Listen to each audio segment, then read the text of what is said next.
이자율 평가설이라는 게 등장합니다. 이자율 평가설. 요거 이제 첫 번째 하는 게 이제 유의엄 이자율 평가설인데, 사실 또 시험 문제는 또 유의엄 이자율 평가설로 대부분 나와요. 자, 이런 상황을 한번 생각해 보도록 하겠습니다. 한국인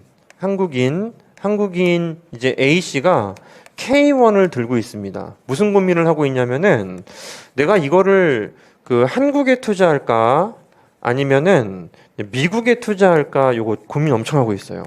한국에 투자할까 미국에 투자할까 고민을 하고 있는데, 일단은 그 단위는 같아야 되겠죠. 본인은 이렇게 생각합니다. 3개월 기준으로 한국에 투자할 때 수익률이 R, 해외에 투자할 때는 수익률이 RF, 이자율을 말하는 거예요.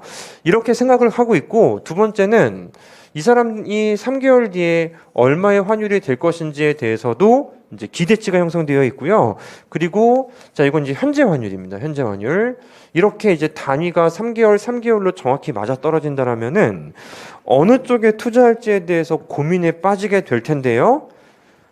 K1을 가지고 있는데 한국에 3개월 이제 밀어 넣으면 K1 곱하기 얼마? 원금 플러스 이자. 이렇게 3개월 뒤에 돌아오는 거예요. 이거 쉽지, 그지? 이자 붙는 만큼 원금 플러스 이자만큼 붙는다는 거지, 그지? 근데 이제 미국에 투자하려면은 단계가 조금 복잡합니다. 가장 먼저 해야 될 일이 뭐지? 환전부터 해야죠. 근데 이제 환율은 원퍼달러인데 그냥 곱하면은 달러가 되나? 나눠야죠. 그지? 나눠야지 환율이 원화가 달러로 바뀔 거 아니에요. 그래서 첫 번째 한 작업은 K1을 환율로 나누는 작업을 먼저 상상해 보는 것입니다. 이게 원퍼달러이기 때문에 여기까지 도착하게 되면은 그 돈이 현재 지금 달러로 딱 바뀌어 있는 거예요. 맞죠? 그리고 곱하기 얼마? 1 플러스 원금 플러스 이자율. 원금 플러스 이자율. 그래서 환전한 달러가 불어납니다. 그리고 나중에 다시 원화로 환전해야죠. 그치? 그때는 뭘 곱하면 돼요? 이 사람이 예상한 예상 환율을 곱하면 되는 겁니다. 그래서 여기까지 도착하면은 다시 원화로 바뀌게 되는 거예요. 별로 어려운 거 없지, 지금.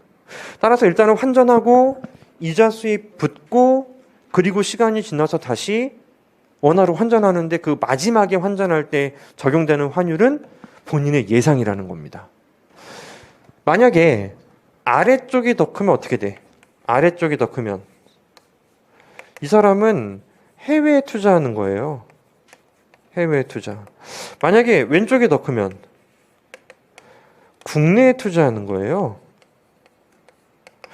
만약에 모든 사람들이 동그라미 2, 두 번째 게 더 크다라고 생각했으면은 너나 할 거 없이 돈을 들고 해외로 나갈 겁니다.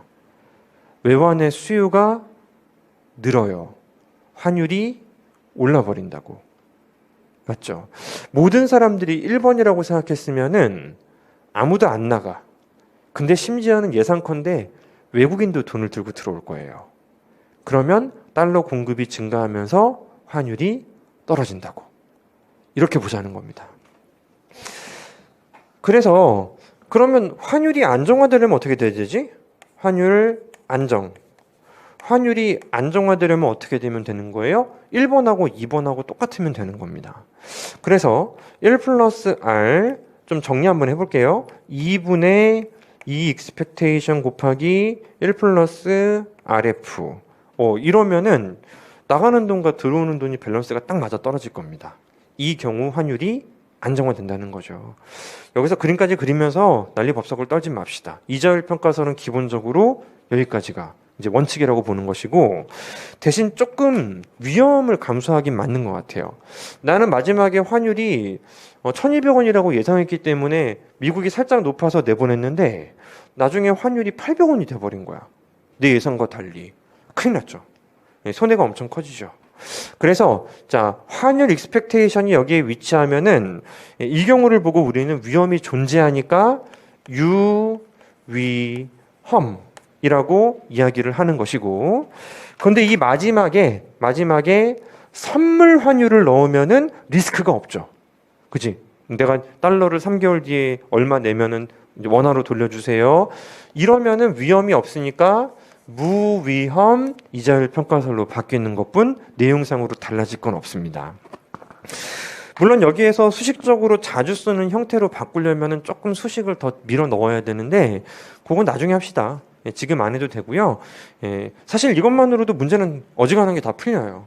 어디에 투자하는 게 좋겠어요? 하는 문제는 이것만으로도 다 풀리고요. 실제로 이제 기출문제 이런 문제도 있습니다. 요 이자율 주고요. 이것도 이자율 주고 환율 주고 똑같다 할 때 환율 익스펙테이션 얼마예요? 이렇게 물어보는 그런 기출문제도 있어요. 그래서 이게 1.21, 이게 1.1, 그러니까 얘도 1.1이 나와야 돼서 얘가 1,000원이라서 1,100원이 정답. 최근 기출 문제에 있어요. 그러니까 충분히 여러분들이 이제 문제를 풀 때 출발점으로 잡을 수 있는 기초를 지금 배우신 겁니다.